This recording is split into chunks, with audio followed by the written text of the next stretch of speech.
Hello and welcome, Exiles, to the Day 1 update to the Spearwalker Beastmaster. Taming the big monkey was the best choice we ever could have made. We swapped to it in Act 3 right after we did our second lab, and I gotta be honest, I went from Twisters, a good leveling build, to I'm pretty sure just a better build, straight up.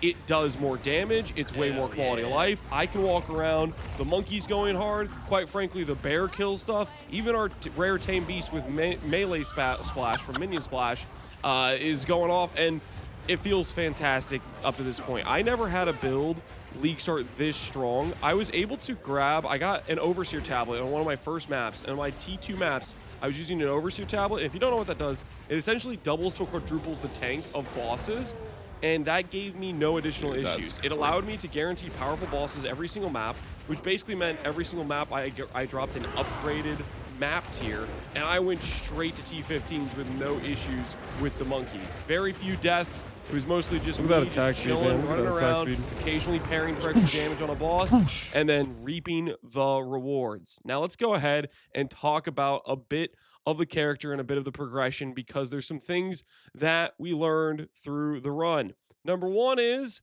minion skills, minion skills, minion skill levels. I cannot stress this enough. When it comes to upgrading your damage, the most important thing you want to look at is getting a +2 helmet, at least a +2 amulet, +2 scepter, and maybe eventually getting a trench timber for +2. That's what we currently are working or rocking with.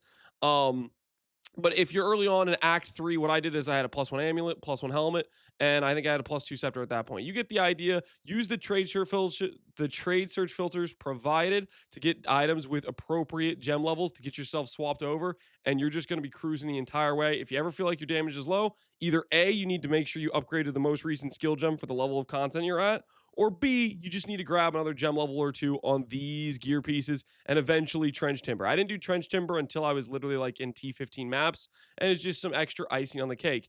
Another fun thing about this character you may want to note, you may notice, is we haven't even done our Merc or Uber Lab, and I decided I'm just going to do it all at once doing the Uber Lab because our character's that strong, and I'm just waiting until I drop a barrier with the correct level while doing some T15s. Talking a bit about the character in-game and what's going on, we are currently at 9.5 hours played with this progression, and we just basically went around, got each of the masters. Jado's up here in the blood temple thing. The corruption is where you get Doriani, and Hilda's over in this beast area and requires you to go kill some great beast bosses, which have a very specific emblem over them, which I thought I saw one earlier that I was going to showcase and be like, and point it out, but I don't see it now. Oh, right here. Yeah, this thing. Great beast, for example. That is how you level up Hilda. So I'm going to go over and do that one. But just to showcase what this build looks like, we're going to do a T15 with a powerful tablet to show you guys what the build looks like in gameplay.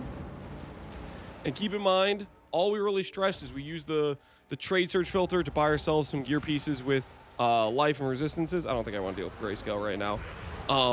We just went for life resistances. We only have our Cruel Lab done, just the unique tame and the bear. We started with the bear first in Act 2, and the bear was just, you know, providing some extra utility and killing things as we were leveling up. I've been told from people that swapped in Act 2, they used Crowbell, and it kind of worked. I still probably wouldn't suggest that. I'd probably say go straight Twister, straight get your third lab done, go tame the unique monkey, then, or it's not third lab, second lab done, go tame the unique monkey, then respec. That's what I did, and you can check the VOD for that. That's what I would recommend at least, and I'm trying to fix this pathing. I'm going to get rid of these 3 passes and go to this passive. We're going to get crystallized immunity so we don't get chilled anymore, which should feel pretty dang good. Also, another thing is, do the quest line for Pharaoh to unlock the bench, the anvil thing. That allows you to add runic ward to all your gear pieces. You'll notice I have 470 ward just on my chest piece. It loses us a decent amount of evasion, so I'm not sure if it's worth it in that regard of losing a lot of the percent evasion scaling, but having an extra 500 HP bar underneath our HP bar that constantly heals actually feels pretty good. And you notice throughout while we're doing this, if we ever get like a screen and a half away from the monkey or the other summons, they will then port to us, and that's completely fine. So you can just run around and, oh, not a great showcase because I just died, but okay, don't worry about it. It's fine. That was only our 9th death. We haven't died too many times with this character, but a bit of a misplay. If you get too aggressive, you can get pounced on, and our character is still early on the gearing. But anyways, as I was saying, Ward of Protection, I'm just going to go for the Exile. I don't really know what's the ideal thing to go for right here, right now. So anyways, as I was saying, the playstyle is basically we just kind of run around, do whatever we want, while the monkey, the bear, and our haste aura boar throw down, and then life is good. It's pretty chill. Biggest thing is don't do what I just did there, where I ran into a pack and got stunned. Okay, to be truthful, I've been doing that the entire run, and 99% of the time, okay, 95% of the time, I'll say, 1 in 20 times of me sprinting into the pack and getting stun locked, they still just kill the monsters and I don't get punished for it. I've gotten stun locked and I haven't really learned to regret it that much yet, because I, for the most part, have gotten away with it. Now that I'm doing T15s with like more dangerous mods and stuff, I'm gonna probably get punished for it more, but you get the idea. And now for a boss fight, just pull out a parry. So proc the parry, do your bone spike, and then let the monkey go off. See how the monkey's hitting, how hard the monkey is hitting the boss? 500k there. Every like default swings a couple 100k, and that to me is just crazy DPS for only 9 hours in, the level 82 character, a lot of gear upgrades to go. I couldn't be more happy with this. I was told at League Start, somebody tested in standard, capturing bosses with extra mods does work, so we're gonna try to do that today. Hopefully that guy wasn't baiting me. Hopefully it does work and it's confirmed, and we can do that and then have extra mods on our monkey. But yeah, you get the idea. That's kind of what it looks like. That's showcasing that, hey, we're doing some really difficult content early on. Most people you'll be watching right now, they're doing bosses with 500k HP. This guy's default attack can hit for 500k. The monkey is just, he's absolutely massive, and he's been a lot of fun to play with. Now, I want to talk about a few quick things. Number one is your reservation efficiency and your attributes. Some issues that can occur. If you have, for example, different attributes between your weapon set 1 and your weapon set 2. For example, the scepter I bought with +3 had int on it. At one point, I didn't have a scepter with int. I would click parry, and things would get unsummoned because I was running out of the int requirement for those things to be on the field.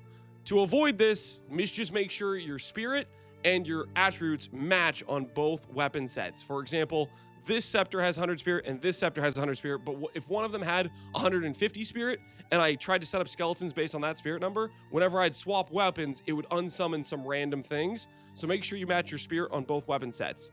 And yeah, you need just a random scepter that matches it and attributes that match on both sides. Another thing I want to point out here is, I didn't notice this at the time. It's not too big of a deal, and later on we'll probably change this link, but you'll notice we have hulking minions. We have the gigantic on our monkey. This actually comes with a reservation multiplier, which most supports don't have, which is a 130 multiplier. In order to support this, you need these reservation nodes. Later on, we'll probably end up dropping this. We're going to try to go to anoint this keystone, which will get us +1 link back. So just keep in mind, reservation is something you're going to need to maybe balance a little bit as well. And then what we're doing with skeletal clerics and skeletal snipers is we have support gems like muster on most of our dudes, and muster gives more damage per unique reviving minion. So each one, like eventually I'll try to add a skeletal reaver if I can get the spirit for it. I'm really close to it. I have 31 spirit right now, but each one of those gives 7% more damage per muster. And on top of that, if I have multiple skeletons on the field and I do the pain offering, I get a really good offering effect that scales the monkey's damage. So that's why you want additional skeletons on the field. So yeah, that's kind of going over some of the basics of the character. Outside of that, it's Twister leveling till Act 3, swap on the second lab. Biggest thing is make sure you capture the monkey before you respec your build, because you might respec your build, not have the monkey captured, then you go to capture him, and you're going to struggle to kill the monkey because you have no, you're in between builds sort of thing. Another thing I want to say is people have been asking, where do you get the haste aura boar? It's Act 3 infested barrens, which is right here, and you want to look for the camp with the roly-poly and the boar. If you kill them on accident, you need to control click and create a new zone. If they are there, find the checkpoint and click respawn at checkpoint. This will re-roll the rare mods, and all you need to do is run up to the monsters, see if one of them has a haste aura. If they don't, respawn at checkpoint, go again. The boar is a little bit better than the roly-poly, because the roly-poly has a much slower walk speed. But quite frankly, for single target, they'll both be in the presence to have the extra damage and will work. So if you don't want to spend more time, you can just settle for a roly-poly. There's also the option to do this in Act 1, I believe, with a wolf, which is slightly better reservation. But the wolf has like some weird spawn conditions where it doesn't spawn every time. And on top of that, if you roll like the zombie or whatever in the zone, then the wolf doesn't spawn at all and you need to reset the zone entirely. Stuff like that. So anyways, whoo, that's the day one update. Hopefully you guys are enjoying your League starters. I can't recommend this build enough. I've had a great time playing it, and I will continue to try to update the mobalytics. Speaking of the mobalytics, right now the way the download the build file works currently, and I'm going to DM the mobalytics guys about this, and they're probably going to keep working on it, updating it to make it more user-friendly because it's obviously a new feature. Right now the way it works is when you click this, it downloads the specific tab you have selected. So if I select red maps and I click download, it will download the my build one, and this one will represent this tab right here. So just download the relevant progression point you're on and then put that in the build planner file is what I would do. Maybe in the future, they will make it so the download button gives you a download for each of the progression tabs. We'll see if that's how that'll work, but that's how it currently works. And then in game, real quick, I'll show you this. In game, it just pulls the title. So I would just download the current section of progression you're on. And then once you're done with that, delete that file and download the next section. So that way you can tell the difference. I think they'll probably update this so it starts pulling something a little bit more clear rather than just this.